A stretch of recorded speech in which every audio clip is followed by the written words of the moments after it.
अपन दुल्हनिया डीजे करण अपना सीना से Sundarpur Nepal presented by Muskan recording studio Paliganj Shyampur. हमरा संगे तू नया सलमना गे नया सलमना हमरा संगे तू नया सलमना तू नया सलमना अपन दुल्हनिया बनाई लेबो अपना सीना से सजाई लेबो अपन दुल्हनिया बनाई लेबो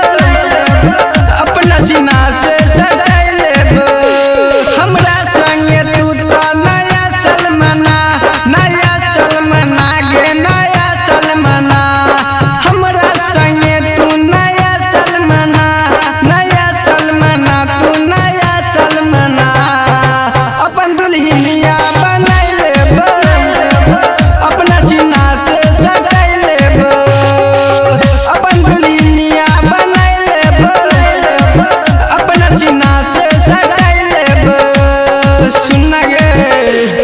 डीजे करण सुंदरपुर नेपाल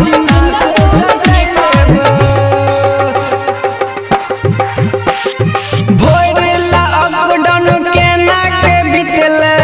तो हर साथ छोड़ के भोरला अपडाउन के नाके बितले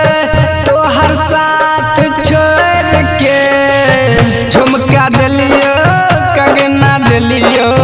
जे कलही सब कुछ दिलियो हमरा से अपन हाथ नहीं छोड़ा गे हाथ नहीं छोड़ा अपन दुल्हनिया बनाई लेबो अपना सीना से सजाई लेबो अपन दुल्हनिया बनाई लेबो अपना सीना से सजाई लेबो सुन गे डीजे करण सुंदरपुर नेपाल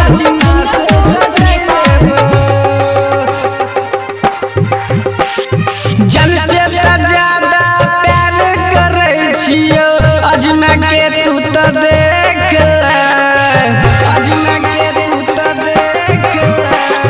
जन से ज्यादा प्यार करे छियो अजमा के तू तो देख चंदन दिल के छी तू रानी मुकेश बने तो प्रेम कहानी हमरा